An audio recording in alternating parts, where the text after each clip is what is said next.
Good morning, everybody, and a very warm welcome to Ask the Accountant, episode number 168. The date's the 19th of January, 2026.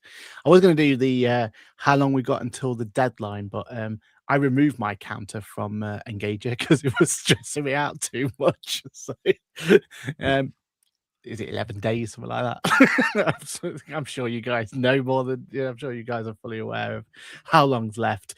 Hello, welcome to Ask the Accountant, part of the Ask the Accountant Network, a podcast network for accountants, bookkeepers, supported by our Patreon community. Speaking of which, we start each and every show with a shout out to the coolest of cool listeners, who are Aaron Patrick, the QuickBooks chap.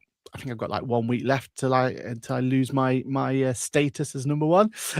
Paul Whitehouse, Kirsty St. John, Mahal, and we have a new coolest of cool listeners. That means we get to play the little. Did we decide what we play? For round of applause. Round of applause. So we get to play the round of applause for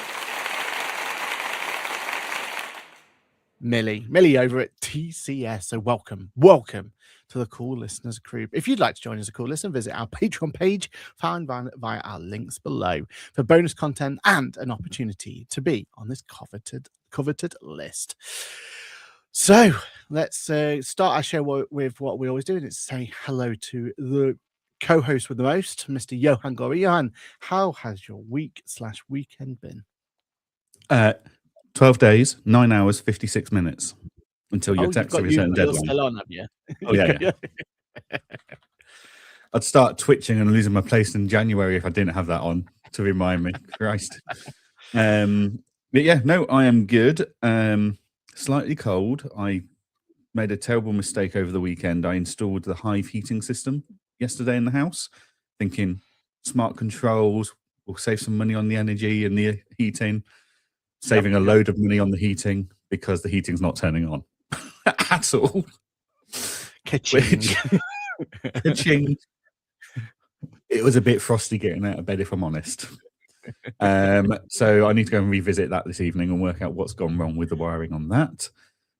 But yeah, all good. Otherwise, I enjoyed my first road trip of 2026. So yeah, that was all good. No issues with trains or anything, which was nice. But yeah, no, all good, thank you. How was your week?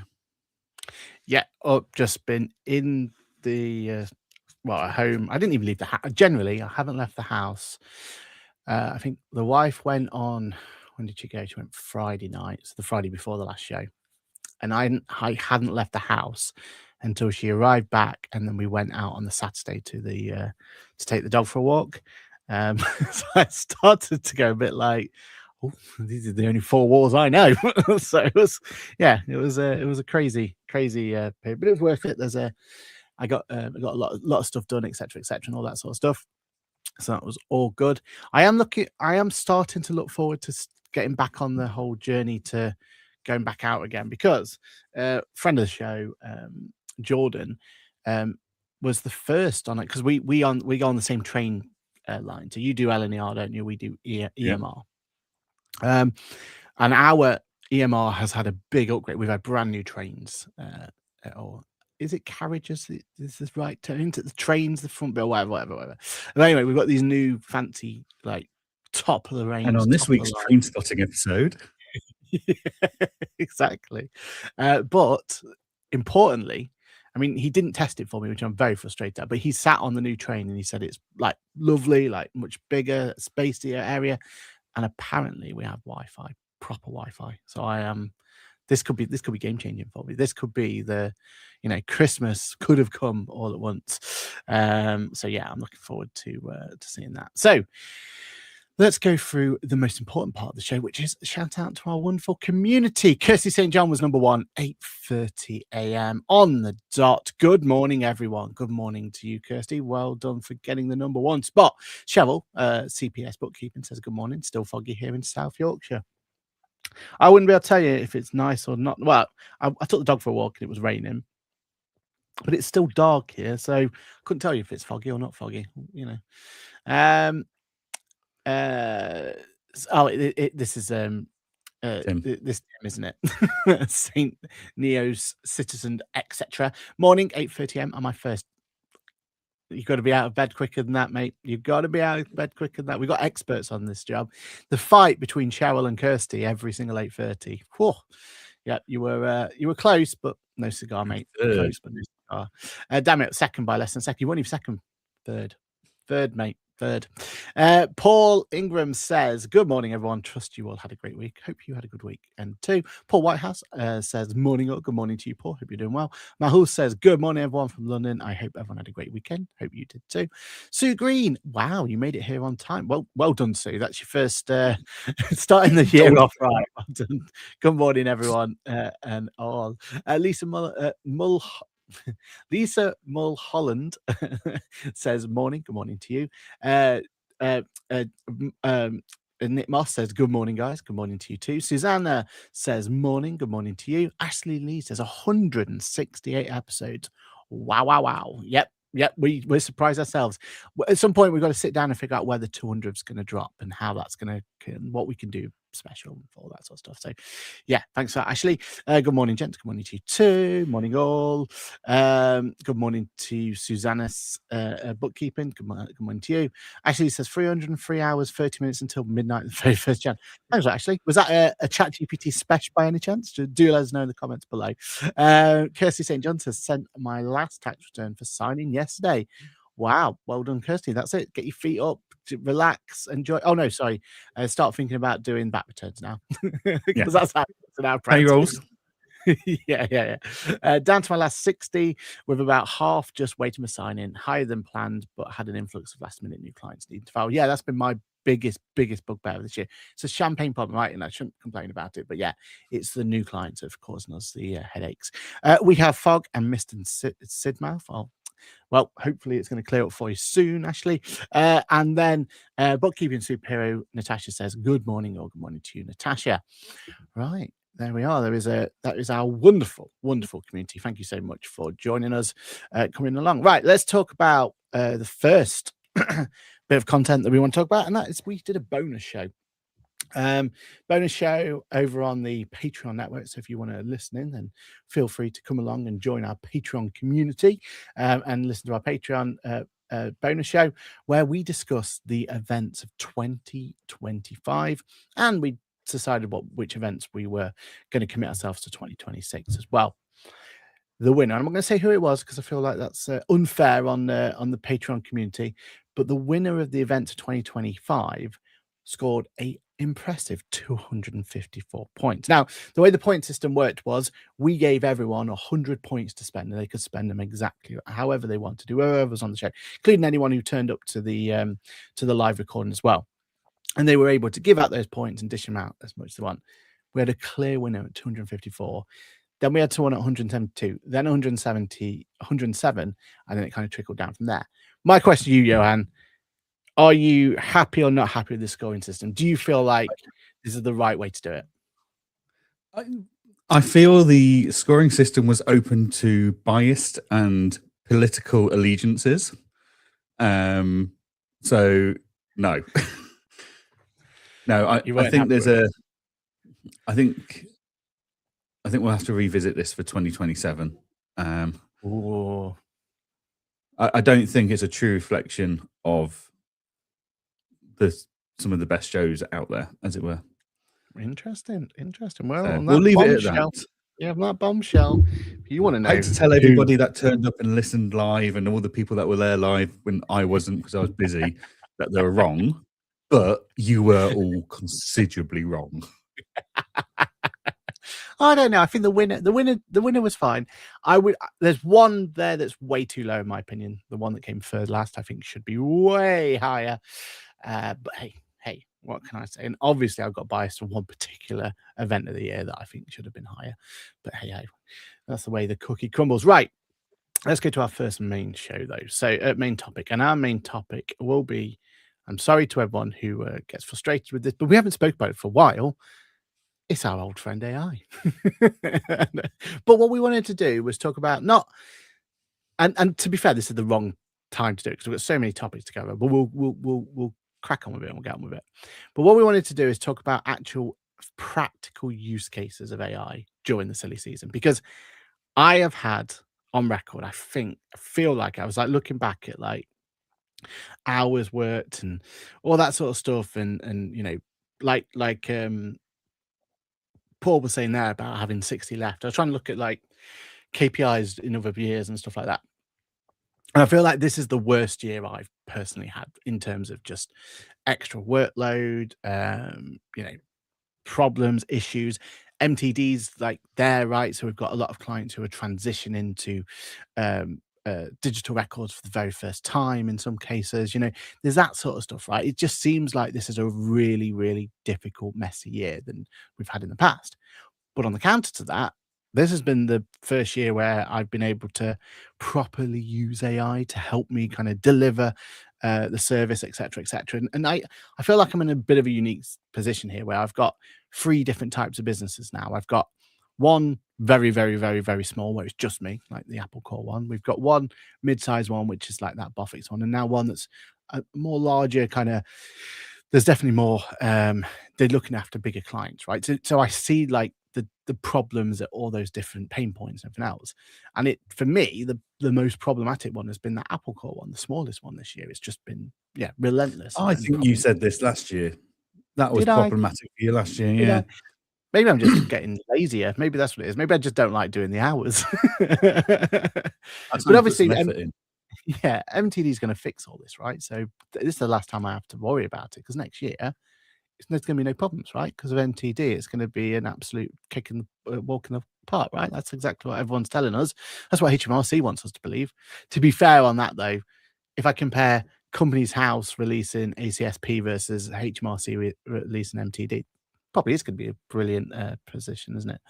And then all we need to think about, though, all I'm putting my kind of benefit on this year is that AI is the first time I've properly been able to look into it and probably been able to go from there. So, what have you got any practical use of AI in this year? Johann, go through, or is there anything you want to shout out that's been an absolute saver for you? I can't say I have. I mean, we're in a slightly different position this year. So, was it November? We revamped the website, so that got sorted out. But in revamping the website, we did something very, very deliberate, and that was we made no reference to self-assessments on it. So Ooh. the only last-minute new clients we've had are from people from current clients referring us to other people. But we did that very deliberately because we're pivoting a bit to where we focus on it as a firm. So it's nice that that's worked. The rest of because they're all clients that we've had before, they're on softwares, they've got spreadsheets that we've provided, etc. So it's been a lot easier. The plan is to improve those spreadsheets that they use at the moment by using the tax calc export spreadsheet for the MTD filer. So you're sending over the kind of predefined one, aren't you? Yeah, we're setting the standard. We're saying this is the spreadsheet you're going to use to make life a lot easier. But yeah, we're using AI in many, many aspects in our day-to-day work, but that's not it. I mean, I suppose the closest to AI we've had involved in self-assessment is actually just writing chasing emails and wording them more effectively and more to get results, basically. Yeah. So that's the closest we've really come to dealing with AI in the self-assessment area. We've not really needed the whole analyze these bank statements, take these PDFs and put them into CSVs and stuff, because we use Analytics to get statements, and we're very strict with our clients of this is the tool we use to get the bank data. So yeah, for us, it's not been a huge issue at all. But I completely get that that's 4 or 5 years worth of refining and training clients in the team and refining our processes to get to where we are today. Having said that, I've still got 113 to file. 86 are not out for signing yet. 40 of those are in progress. The other 40 I'm still chasing records for, and they may not turn up. they're in that realm of, they turned up last year. Will they turn up this year? We don't really hear from them. If we don't hear from them, we just assume they're not coming. Basically, we've chased them enough. It's their call. Yeah.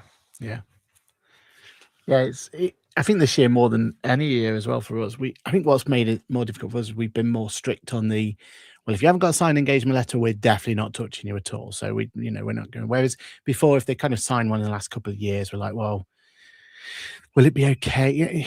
It's always tricky, right? You don't want to put this barrier of entry up, but then you've got to be compliant. So you've got to kind of find that middle ground, right? And this year I was very, very strict on it. As you know, like the ICAW things that we've had, right, and stuff like that. And I was very adamant this year, like if there's no sign, so every client who hadn't wanted a one-off last year, they were just put as prospects this year straight away. Like they weren't even on our database. That's been really tricky for us to deal with. Whereas you're there saying, well, there's 40 there, maybe they're not. We're kind of at that point where like there could be loads left because they've not, you know what I mean? They're not on our database, and they're not. And that's why we don't archive or make them as prospects, because we want to see on that visibility, don't you? If this lot turn up on Monday next week, how much of a headache have we got ahead? Like how much overtime are we going to have to deal with? But yeah, it's the same we do every year, but we've got considerably less in that bucket this year than we've had in previous years, so that's good. That's good. Let's quickly just go to the community. Stephanie Marshall says, good morning to you, Stephanie. Mahul says, enjoyed the bonus show with some interruptions being on travel through the tunnels. It's the worst way to enjoy the show, isn't it, when it's coming through? Arnold says, two guys chilling in a pool. Not sure this is pool light, but yeah, thank you for that. Paul Whitehouse says, Aaron the comedian, based on the fact that I was trying to say that MTD is going to solve it for everyone. I don't know why everyone's been so pessimistic. I am fully on board that this time next year I'll be on a cruise somewhere or something like that, enjoying January. That's exactly thanks to MTD itself. So how have I been using AI this January? Well, I'm going to give you 3 practical examples I would recommend wholeheartedly to everyone to give a go at least and see if it works. One that I think I may be in trouble for using, and I may actually break some T's or C's, so probably wouldn't recommend it to anyone else. Be good. There's probably a lawsuit on my way, but honestly, but you know what? It's great because we're going to have video confessions to put up in court for you. Yeah, exactly. This will really help you out. But the video confession at the beginning is me telling everyone else not to do it. So that's how I'm hoping I get away with this. don't do as I say, not as I do. is what I'm trying to say. My first use case this year has been the payment on account calculations. So I set this little agent up within ChatGPT in the business one, so it's all nice and safe and secure. And I basically taught it what to look out for and how to kind of do payment on account calculations and everything else, and made it so it generated a 1-page PDF. And all I had to do was feed it last year's or current year's tax return, the most up-to-date profit and loss by month, and then anything else that I thought was relevant, and put it through from there. Okay, so that to it. Yeah, this is so you can actually. So this is instead of going. So I will just make the assumption that they're going to earn the same amount next year. So we put in the same payments on account as what's been calculated. Fine. Okay. Yeah. So that seems like a lot of effort.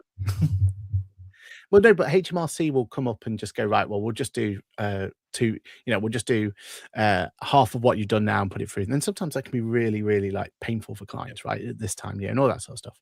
So what we do for them, and it's not a lot of effort, it's literally like what we're talking, a minute worth of gathering the data, putting it in, and it generates it for me.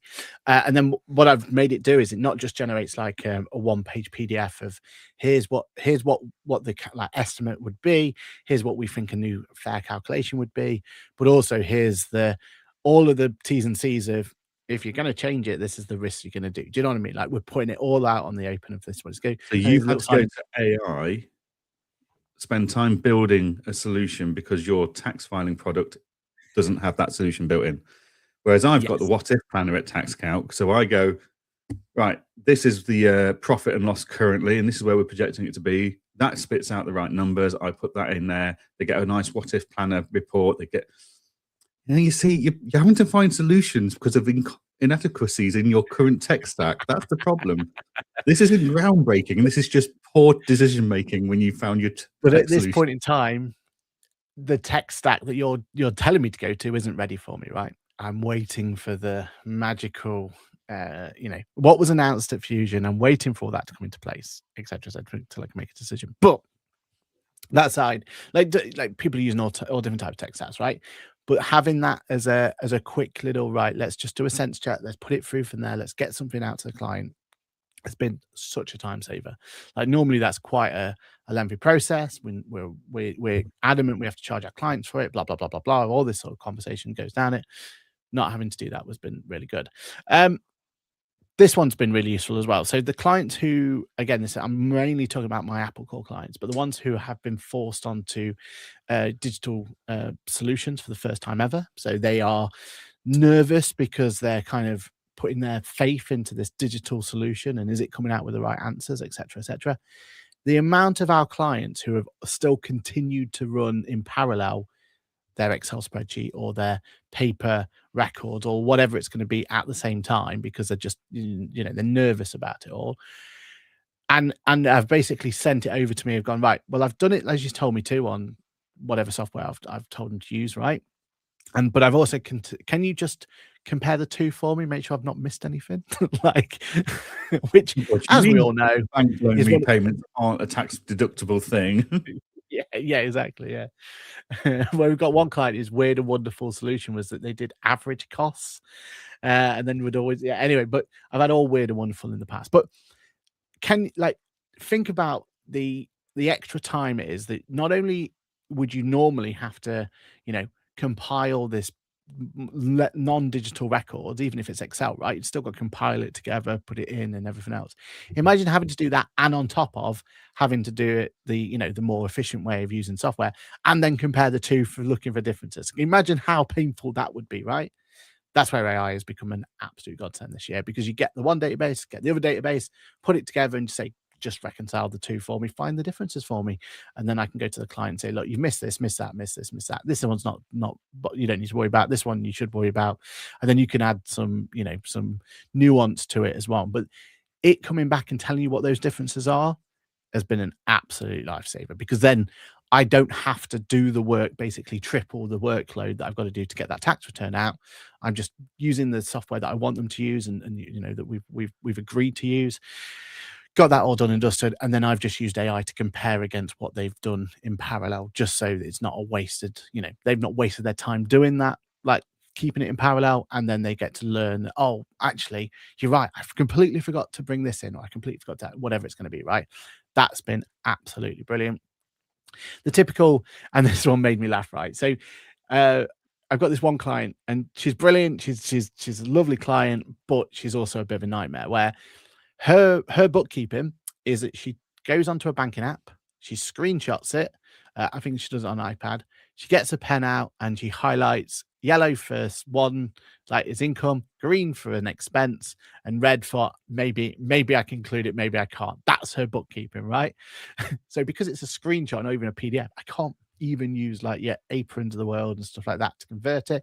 And if I did convert it for that, I lose all of the data that they've put in, because they've no, what do you call it, right? A OCR scanner doesn't understand if it's green, red, blue, or anything, right? And I can do it.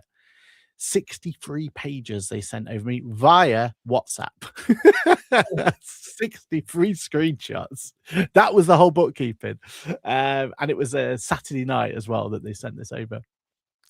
But pro tip, Gemini is brilliant for stuff like this. Stick it all in a Google Drive, tell it to analyze that Google Drive, and it will just go line by line by line by line, and it will say what color code the client put against it, or if it didn't put a color code, and all that sort of stuff. And then you can use that as the basis of it. And so then I was able to have that as like my base records, and I could fly through those 63 pages, make sure they kind of all total, make sure I didn't miss anything, all that sort of stuff. Made the process super, super easy. So they're my three, like, or super easy.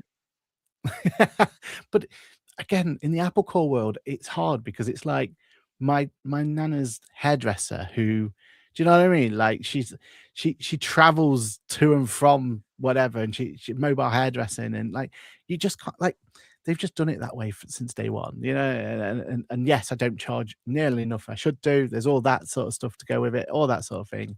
So it's like, let's find ways to make this easy, and this worked really, really well. And then, so they're my 3 practical use cases, worked really well for me. Hopefully they'll help you.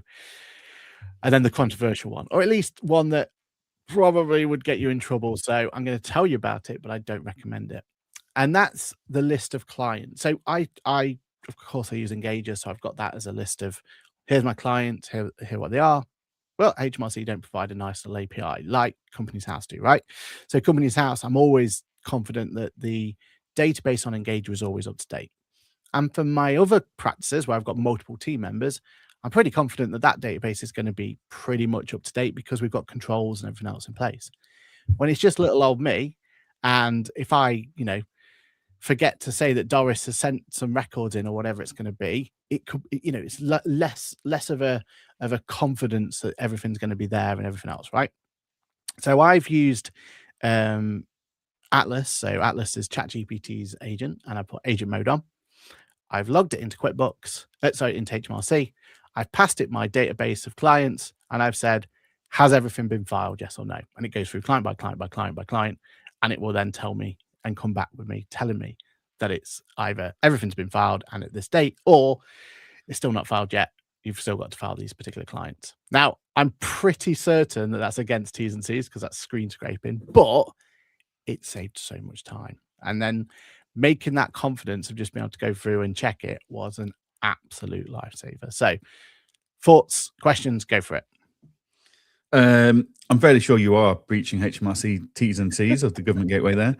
The reason I say that is because a prominent figure in the software world announced a while ago that they were going to do, I'm going to be very political here and PC, and use they, etc., rather than he, she, etc.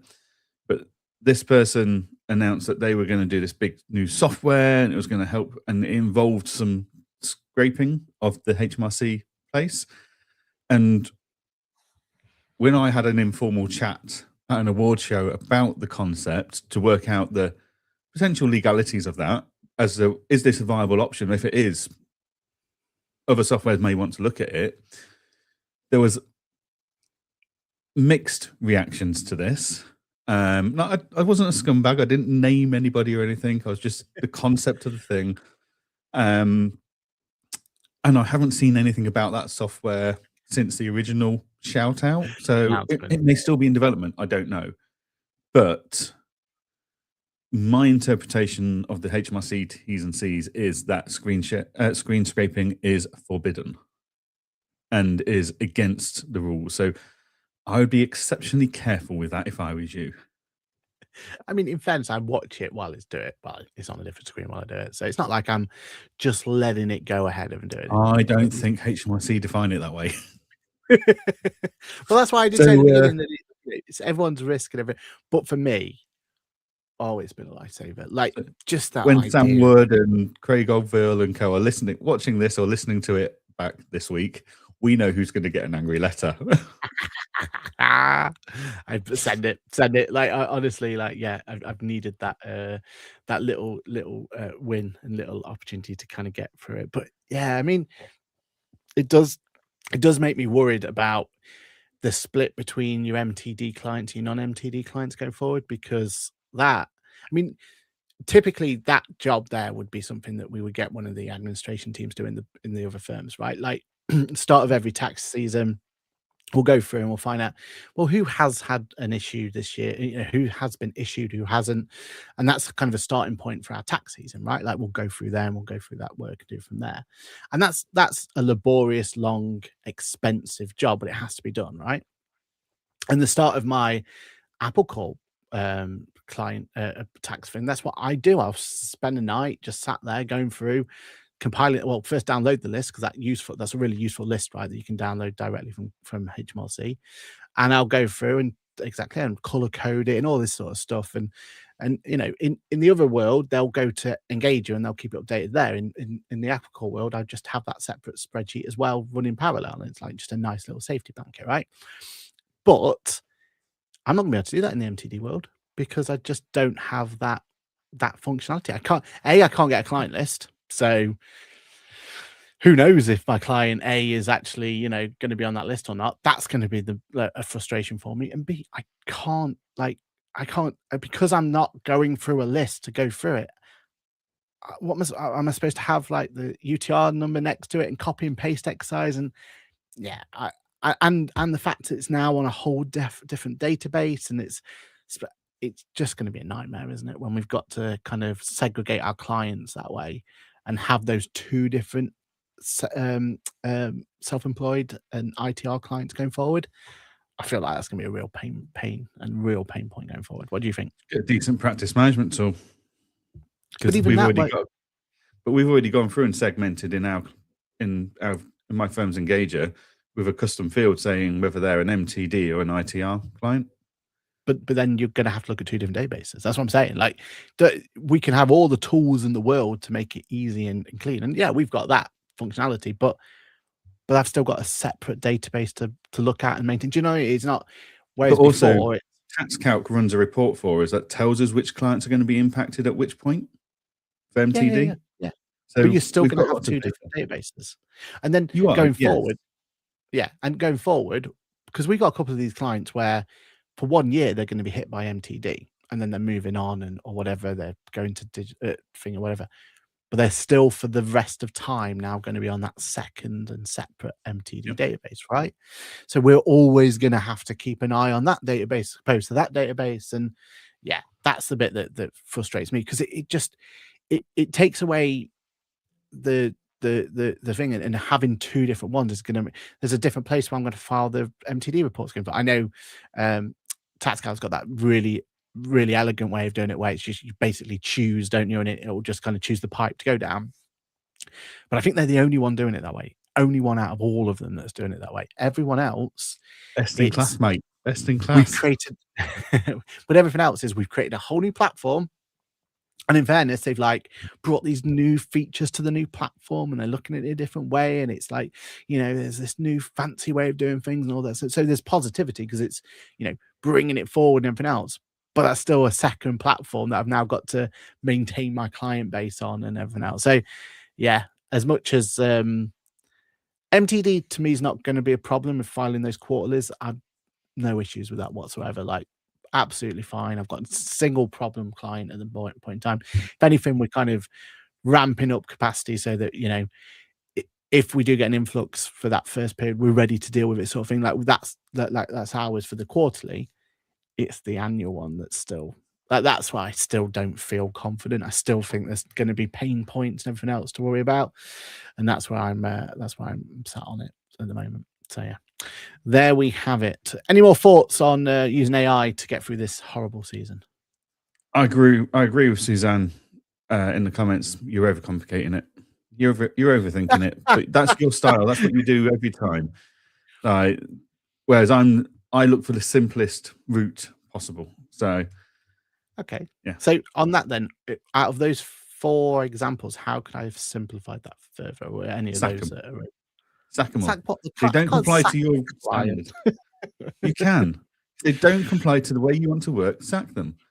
But I have the luxury of doing that in my other 2 practices, right? No problem. And we have standards, and most of the time you're not sacking it for your own benefit. You're sacking it to protect your staff, aren't you? Right? It's a problem to a staff. It becomes a problem to them. That's when it's right. Well, they've crossed the line. Goodbye. You're moving on. You know what you need to do? Snack Apple Core. Just get rid of that whole. That's your problem, child. That is where the problems are. Because as you say, you've got standards, processes, and systems in place for all the other firms. It's this Apple Core of yours that's your headache. But the nice I have is because it's such a smaller part of it, I can be a little bit more loose with it. Do you know what I mean? I can try some things out a bit different. I can be a bit more and I feel like if I can solve those problems, then the bigger clients and the other clients become no problem whatsoever. Do you know what I mean? It's a domino effect, isn't it? You solve these little minute problems, which actually don't by taking them off the table. But if I can make it work, they get behavior reform. I don't get if they don't take the behavior reform, they get removed. But when they're your, like I said, your grandma's hairdresser, like you're not going to be able to just like, what am I going to do for Christmas dinner? I go to see them. You know what I mean? Like, do you know what I mean? And I've sacked them, or I go, and they've cut my grandma's They hair should in have an angle out of stepped up. spite. They should have stepped up and kept their book. They're a business owner. They have got a responsibility to maintain their own business books. If they don't do that, there's only so much we can do. Yeah, but they are maintaining it, aren't they? If they, especially the ones that have, you know, moved to digital because they've been forced to and everything else, and they are dead, but they're just not confident on it, right? And they're not like, I can send them as many YouTube videos and I can send them as many training courses and I can sit down with them for as long as possible. And they're I still don't going to think have we're that going to change confidence your to mind on this, but I think the well, I don't. problem's you. I just don't have a choice in these ones. Again, the other clients, they get sacked because the staff want to be sacked, want them sacked, or because there's, they've caused an issues or whatever it's going to be. But this one, yeah, these ones are more tricky. Clive says, "Good morning, lads. QuickBooks in Ireland sending out emails to accountants and clients ask for AML ID verification for bank feeds to compile with Irish Central Bank as they are an AISP in Ireland." I had something similar actually with the I got an AML questionnaire through because I was using their payment platform, their 'cause I was testing it for a video, their new Pay Now button with their new Pay Now provider.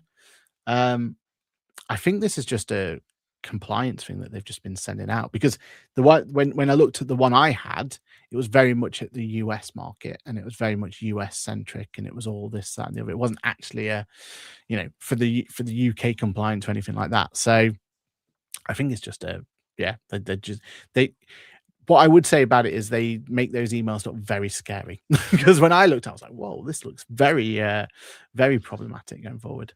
Um, This looks like account one of those scary letters we get for cease and desists. yeah, exactly. Yeah, exactly. And when it's coming through from there, and it just caused panic, doesn't it? But hey, I mean, they've just got to stay compliant, haven't they? Susan says there. No, but Aaron, it's an excuse. I'm with Jan. But you can't. There is certain clients out there you just can't sack. They are for whatever reason and everything else. But at least you've got AI to help you get through it this time. Because imagine I was doing this without those opportunities, right? Imagine I had 63 pages to manually go through. Imagine that I had, to compare those manual records and I didn't have the use of AI there. I'd be in such a worse pace than I am now. Awesome. All right. We're going to skip the next topic and we're going to go with this one. Xero. The backlash seems to continue. Seems to be causing them even more issues. So for anyone who's been living on the rock lately, they've changed. Have they changed the goalpost? No, they've removed the grandfathering option, haven't they? So the goalposts were introduced because Engager was hit by this a long time ago, weren't they? Where you were being charged for use of the Xero data, you were charged for putting there, and you were forced to pass on that cost to a client as an add-on, etc., etc.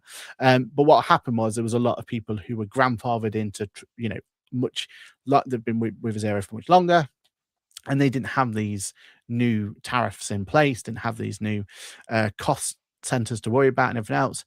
And Xero's also gone along and said they're banning the use of their data models to be used in AIs and all that sort of stuff, right? So it's been an ongoing issue, ongoing problem. But what we've seen lately is that the bigger boys have come out and started saying that this is wrong as well, right? And that's I think the announcement at the end of last year where they said, all right, everyone's now going to be paying for access to Xero, not just the new kids on the block. I think that has caused some frustration because it's a hidden tax. Like, ultimately we're now going to, engage it. Not necessarily because we've always been doing this, but because we were hit by it when we first started using Xero. But softwares are now having to consider, do they take this on the chin and a drop in profitability, or do we pass this on, increasing our costs, which is a stealth increase caused by that really should be Xero's costs going up, not theirs.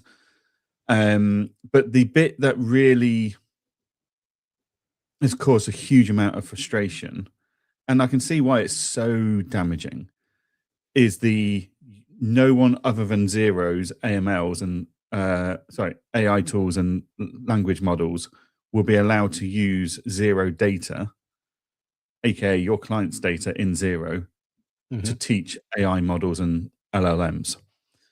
That's the bit that then causes massive headaches for businesses out there that have been or have got a business model built around that. So, obviously I speak to a lot of tech founders and stuff. Most people go and build their APIs into Xero first because they see Xero users as a more tech savvy early adopter bunch versus other platforms. And that's why they tend to build into Xero and then build into others after that, because they think it's the fastest way to market.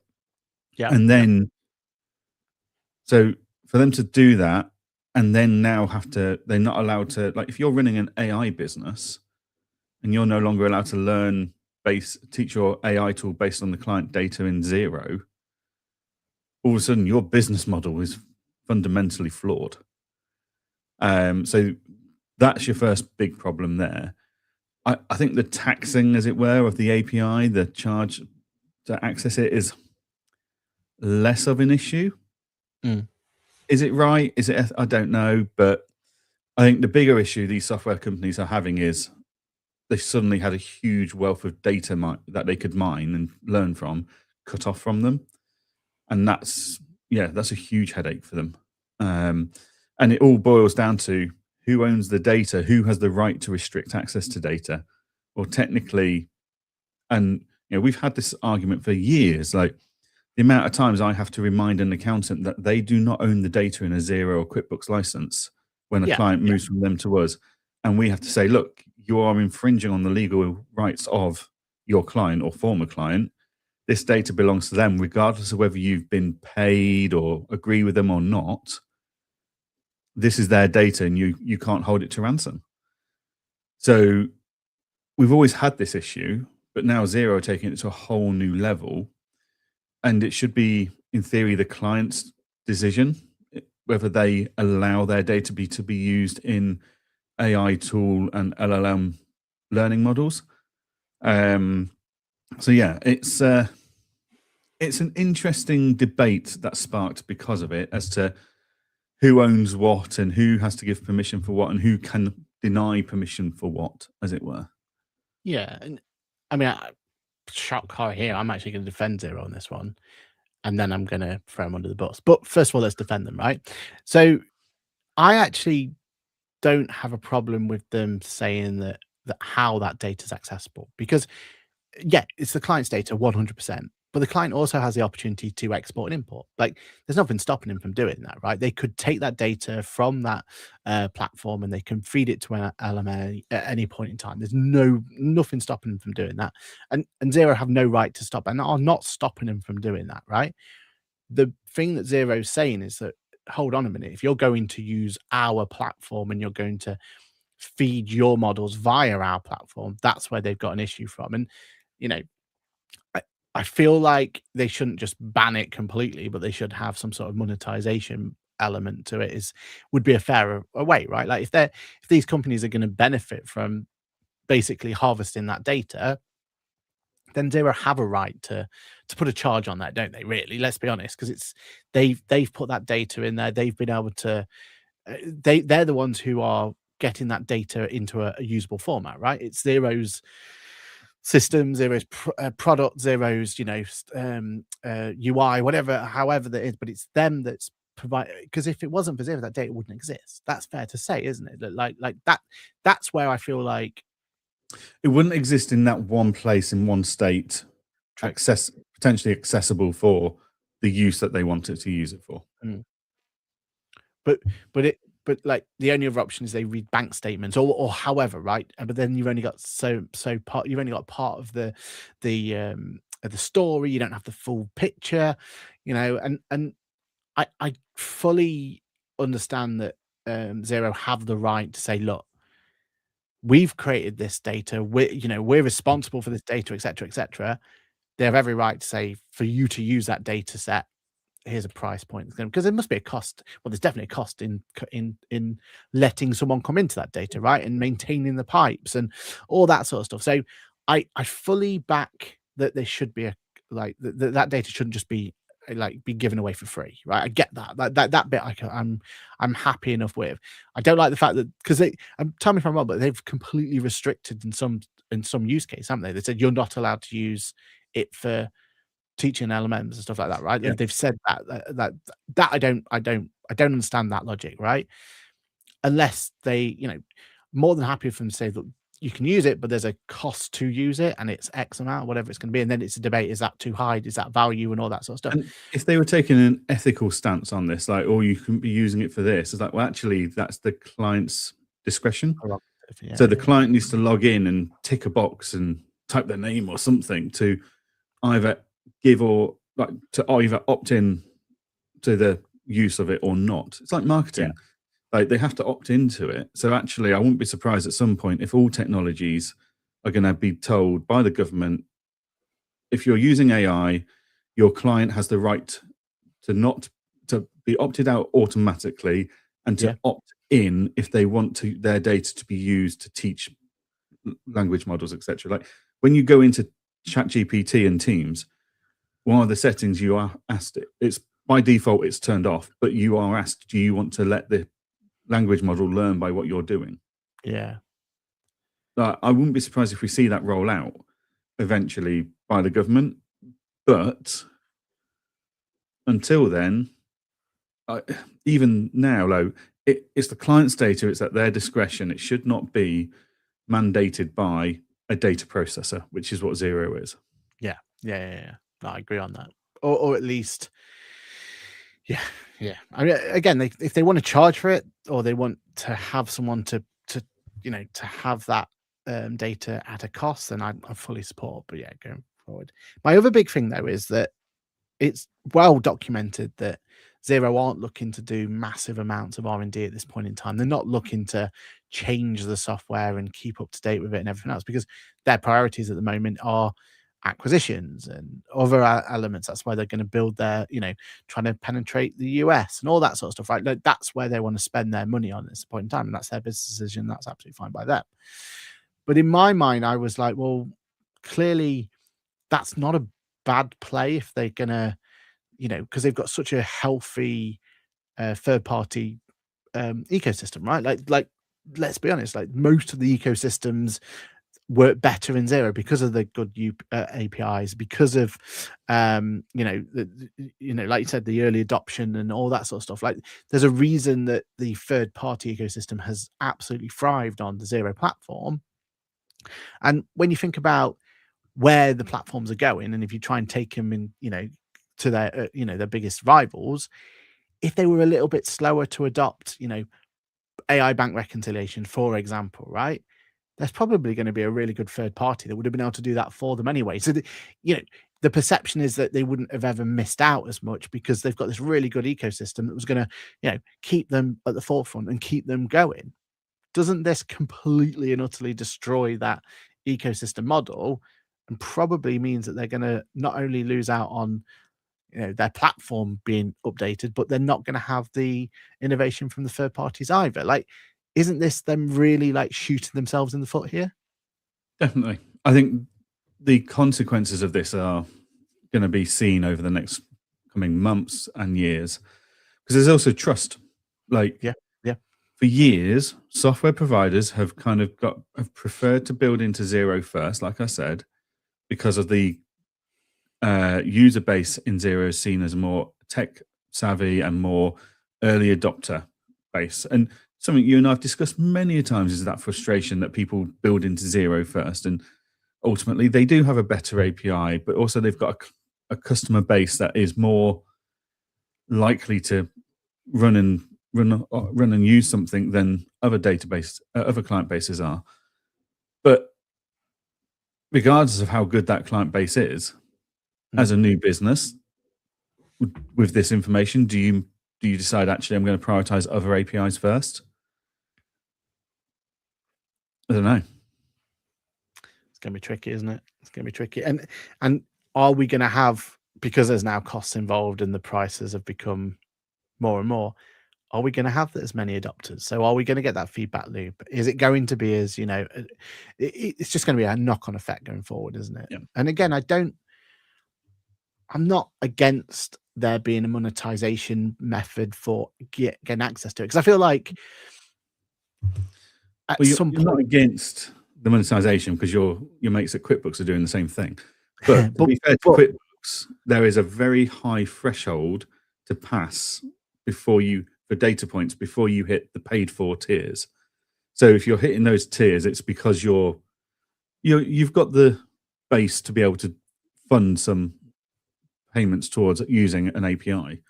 But QuickBooks also at this time are not banning you from using their the data within that system for AI learning and LLMs and stuff. So, yeah.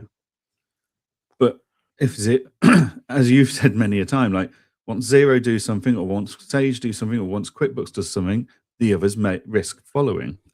Yeah. Like, and why wouldn't you, right? That's what the market says. Yeah. Xero have charged for API access for a long time.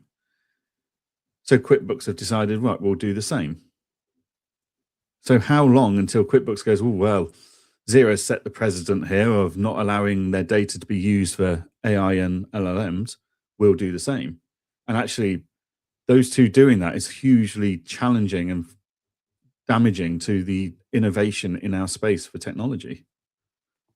Yep. And in fairness, like from a QuickBooks point of view, they're on the back foot, right? So, and as long as we hold them accountable, their promise was if they start charging for this, they will make a better API that means that more things can attach to it, more data can come through it, blah blah blah blah blah. So there is that side of things. And Xero have they're winning that race, right? They were already the ones who had a better API solution. They had that there. And it's just created a sour taste, hasn't it, in everyone's mouth? But I do generally say though that there should always be there should be a cost to using that data, right? That data shouldn't just be presumed to be free and everything else, because they've got to maintain that data. And there's a value on it, but also, if Xero want to charge for the privilege of using this data, should there not be a compensation base for the client whose data it technically legally is? Like YouTube, for example, right? YouTube makes a lot of money out of the likes of us putting videos on YouTube. Mm-hmm. But in return, for those of us that have got a big enough client base, a viewer subscriber base, and enough viewing hours, we get a cut of the advertising income. It's tiny, but it works. And there's people that make whole careers out of this and have whole teams employed because of this model of monetization. So if Xero want to charge for the privilege of access to this data, should the client who owns the data not get a cut of that money that they're making toward, whether it's just a credit note against their subscription fee or whatever it is? Like, in return for you saying yes to letting ALMs, AI tools learn from your data, we'll apply a £5 a month, £10 a month discount to your subscription fee. That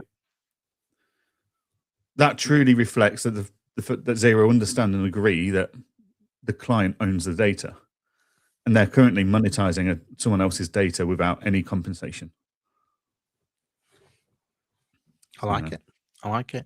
I mean, it actually going into being a fair actual model is probably unlikely, isn't it? Knowing that, knowing the ins and outs of it. But I like the idea. of putting it through from there.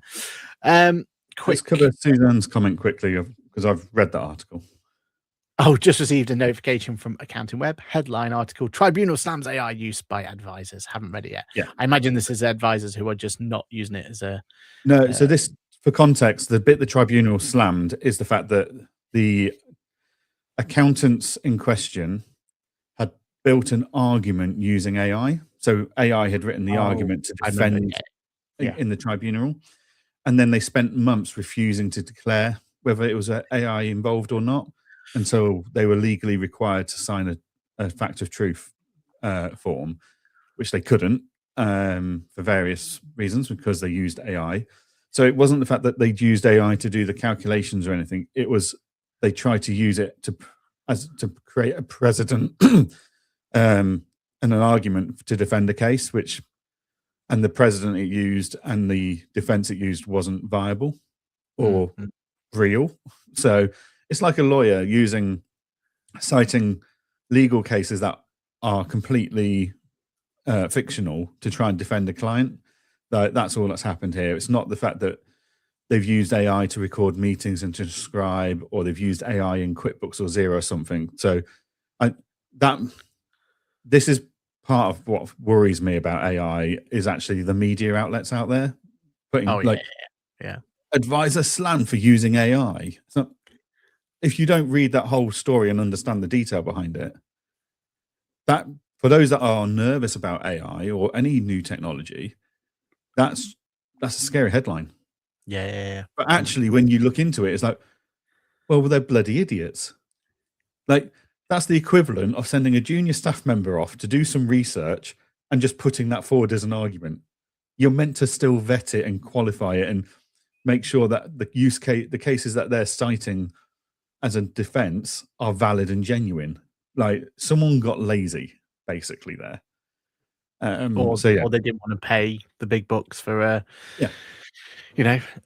professional to do the work for them, right? Like, and I think that's what's devaluing. It's not just our profession; it's all profession, isn't it? It's this idea that AI can be replacing a professional, service. Because how many times reason to use it, like to help steer you in the right direction, 100%, yeah. but you need signing off by a professional and validating that this is actually what it's telling you is correct and true. Yeah, it's like I'm sure you've had the same things from your clients where it's not John down the pub now that we're worried about. It's ChatGPT is the new John down the pub, right? And clients have been told, quickly just Google it.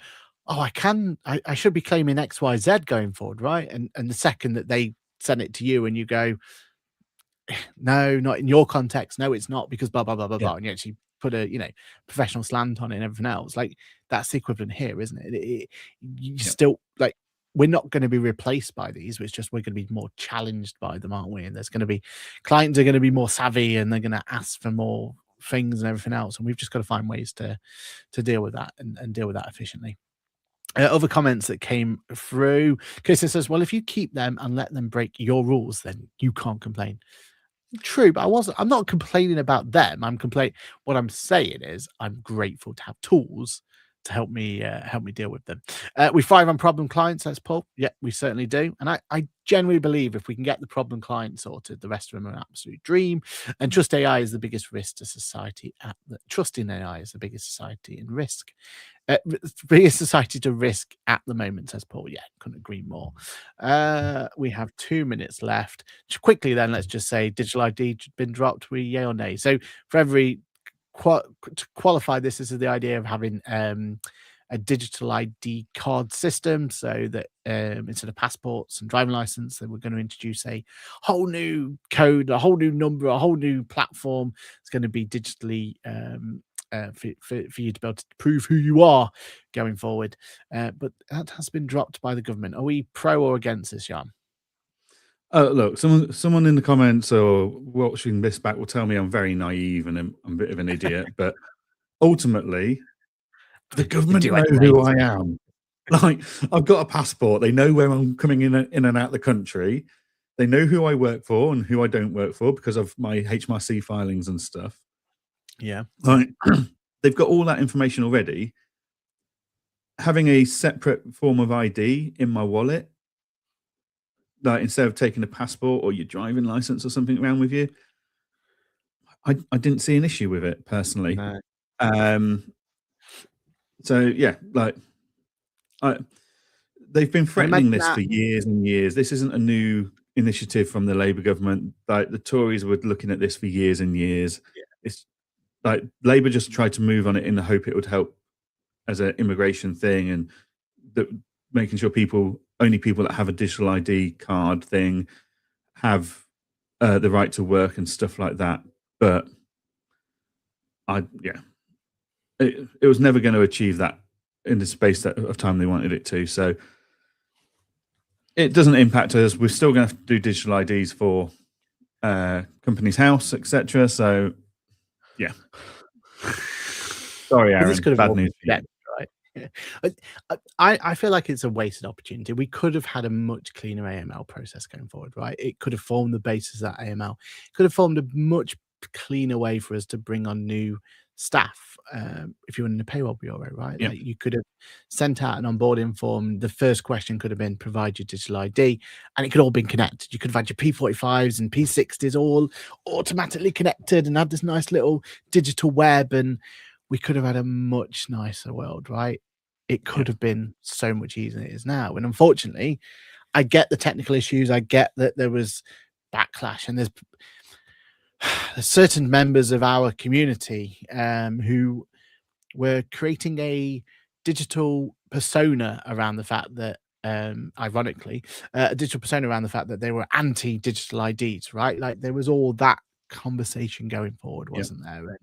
And rightly or wrongly, it was just an absolute. I just feel like this is a wasted opportunity. I feel like the pros and the benefits really do outweigh the problems we would have had. And look, they were happy enough just to half-heartedly release digital ID for a company's house. So couldn't they have just half-heartedly released this one and At least they'd be consistent. yeah, and let us, just put on the letters. All right, your accountant will sort it out for you, because that's what they did with the other one. So it'll be absolutely fine. Final Right. comment from the thing is, I've had the same issue with Rachel House Post. Clients say that I can claim this, but it's not linked to the circumstances. Yeah, and that's what we're there to do, right? To tell them, right? The amount of times that you've had a client who's come and said, well, my mate gets a refund every year because they're CIS, and this one's not CIS. Like, it's the same thing. It's always what we. Johann, what final thoughts do you want to say before we wrap up for today? Nothing from me. Just busy week ahead, so I need to shoot off as soon as I can. Awesome. Hello to all the Instagram people, because we forgot to talk about you all the way through. But hello, hope you're having a good time, etc., etc. Right, that's it then. This has been another great week of ASICAN. We'll see you same time, same place next week for another exciting episode, and we'll talk about it then. It is a bye from me. And a goodbye from me. Cheerio, everyone. Have a good one. Bye.